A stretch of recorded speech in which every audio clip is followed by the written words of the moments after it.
Akkam jirtan hordoftoota Arboor Online School. Arboor Online School har'a saayitii bareeda tokko qabatee isiniif dhufee jira. Nu hordofaan affeerraa keenya. Jalqaba irratti namni gara saayitii kanaa dhufu Arboor Online School daawwachuudhaaf yeroo dhufu eenyuyyuu taanan jalqaba subscribe haa goonu. Ergasii share waliif haa taasisnu. Xumura irratti like haa goonu.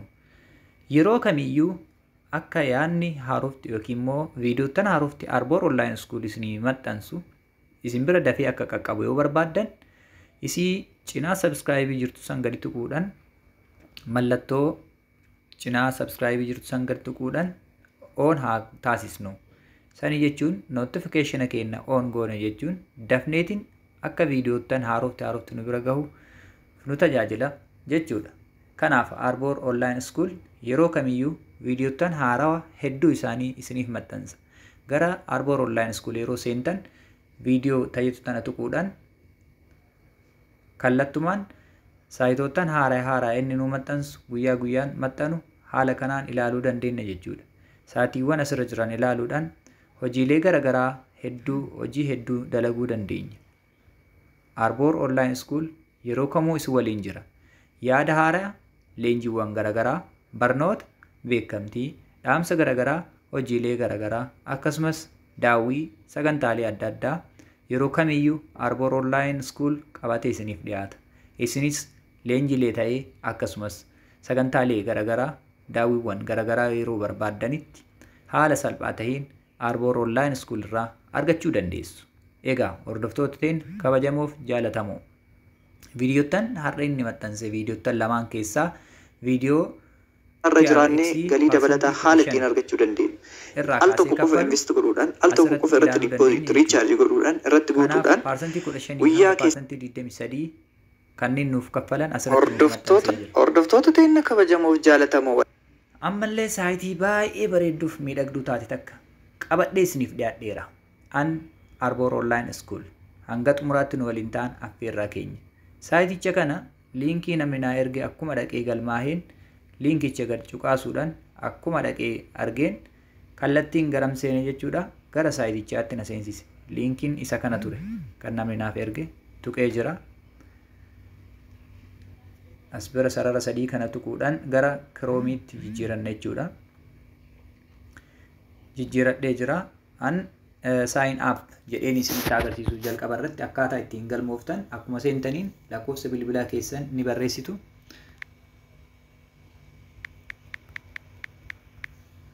Akkuma isa barreessitanii xumurtaniin jecha darbii yookiin immoo paaswoordii keenna fi security paaswoordii keenya erga guunnee booda kallattiidhaan gadi buunee barreeffama asitti mul'atu kana barreessina jechuudha.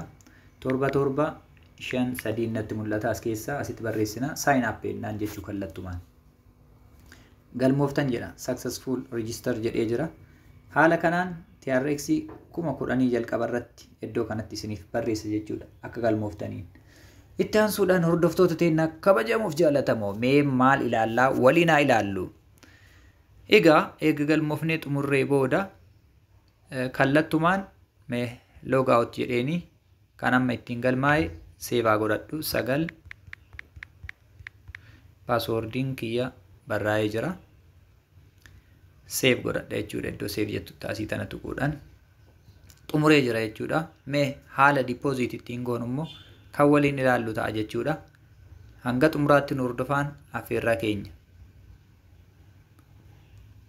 Egaa iddoo deposit jettu kana kunoo asirratti parsantii 15 jedha. Meeqa TRX 5 hanga 9,999 namni deposit godhe tokko parsantii 15 guyyaa guyyaan ni argataa jedha. Fakkeenya namni 100 deposit godhe guyyaa guyyaan TRX 15 argataa jechuudha saayitii kana jala.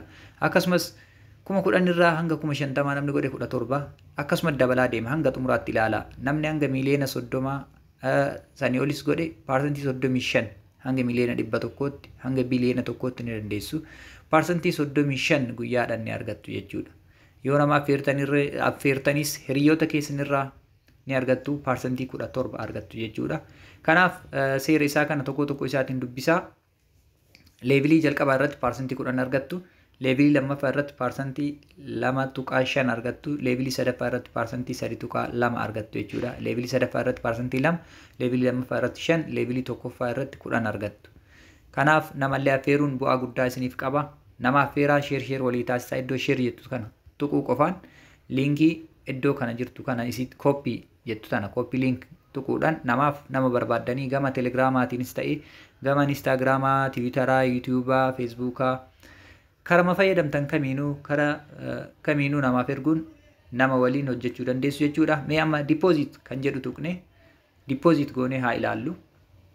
Beezik transfer to basic account kan jedhu kana tuqna. Ergasii haala kanaan QR koodiin keenyas nuu dhufaa gadi buunee copy address kan jedhu tuqna. Copy address kan jedhu akkuma tuqneen kallattiin garam dhaqna? Gara Trust Wallet keenyaa dhaqna. Trust Wallet yookiin immoo Binance ta'uu danda'a kan fayyadamnu. Trust Wallet yookiin Binance bira dhaquudhaan kallattiin maal goona? Wanta asirraa barbaannu san deposit goona jechuudha. Mee gama keessaa seenee Trust Wallet biraa dhaqu. Trust Wallet bira dhufee jira kuno. Walletii sana buufadhaa hundi keessanuu itti fayyadamaa paaswordii isii guuttanii seentu.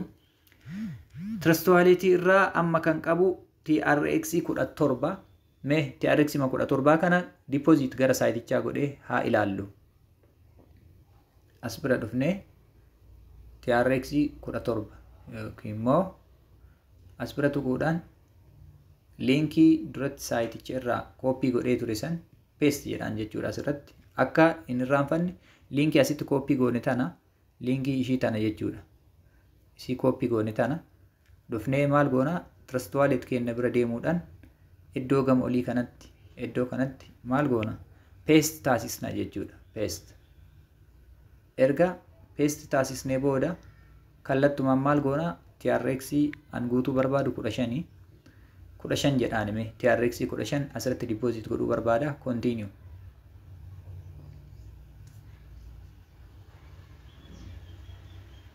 Haala wow kanaaf TRX 15 irratti deposit goone parsantii 2.25 nuuf kaffalee jira. TRX 15 deposit irratti goone irraa nuuf kaffalee jira jechuudha. Depositiin kennallee asitti mul'atee jira. Amma mee kallattumaan deposit 15 ka goone irraa 2.25 nuuf kaffalee jira jechuudha. Boonasii withdrawal kan jedhu seenneetiin adreesii koppii goone Trust Wallet irraa finna. Trust Wallet irraa adrees koppii goone finna jechuudha. Adreesii kam koppii goona kan jedhuuf kan xiyyi isaa gadi garagalu kana tuqnee koppii goona. Koppii goone erga finnee booda hordoftoota teenya kabajamuuf jaalatamoo iddoo kanarratti paste taasisna jechuudha. San booda TRX hanga baasu barbaanne ni barreessina jechuudha. Asirratti 2.25 gara gadii dhufnee paaswordii keenya kan dura yeroo seennu barreessine san ni barreeffanna jechuudha. Paaswordii wal fakkaataa fayyadamaa akka hin irraanfanne. Kanaaf kallattumaan confirm jennaan jechuudha. Egaa confirm jenneen successful withdrawal duratti withdraw gootee jirtanaan jedhee baasee jira waan ta'eef amma. Waaw kanaafuu hordoftoota teenya kabajamuuf jaalatamoo TRX 15 naaf kaffalee jira jechuudha.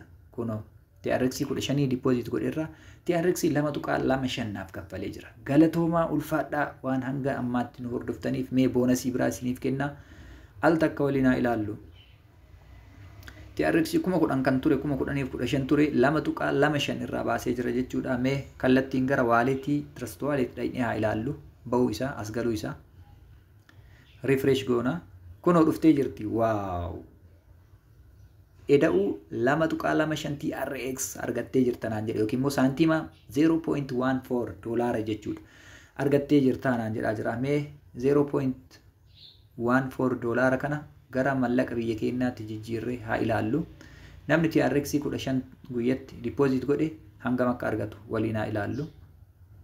0.14 doolaara baa'isu yeroo ammaa baankii irratti 52 jira waan ta'eef qarshii 7 guyyaa guyyaan ni argata jechuudha. Kanaaf hordoftoota teenya kabajamuuf jaalatamu. Namni TRX 150 deposit godhe tokko hangam akka argatu waliin haa ilaallu. TRX 150 odoo deposit godhe guyyatti meeqa argata jechuudha? Doolaara 1.4 argata. Kana jechuun birrii 52 qarshii 72.8 argata. Hordoftoota teennaa kabajamoo fi jaallatamoo viidiyoon har'aaf isinii qabadhee dhiyaadhe kana fakkaata. Liinkii gara dhumaa diskiripshinii irratti ni argattu. Liinkii isa kana kooppii godhee isiniif kaawaa jechuudha. Xumura viidiyoo kanaa irratti dhaqaatii diskiripshin viidiyoo kana jala jiru yuutuuba kana jala jiru diskiripshin isaa irra seenaa. Liinkicha argadhaa isiniin jedhaa. Horaa bulaa deebanaa isin jaalladhaa isin kabajaa. An Kaliil ture kanan gammaa turtii isin waliin taasise. Saayitoottan haaraa yeroo garaagaraa isinii maxxansu hordofaa fayyadamaa isiniin jedhaa.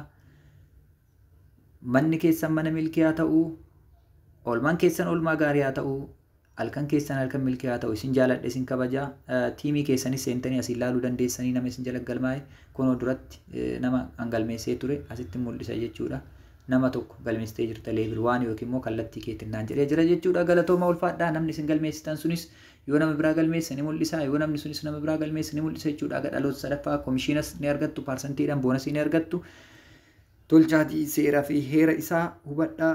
TRX kanas fayyadamaa gara daashboordii keessaniitti ol baasaa itti fayyadamaa isiniin jedhaa. Oolmaa gaarii isiniif hawwaa.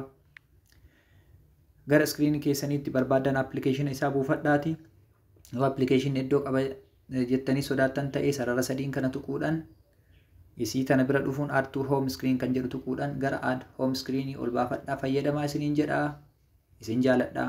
Guyyaa gaarii yeroon gadaan quufaaf gabbinna barri immoo bara nagaa fi qananii isinii haa ta'u bara bilisummaa isinii hafawwaa Arboor Online School ture. Nagaan oolaa, nagaan bulaa.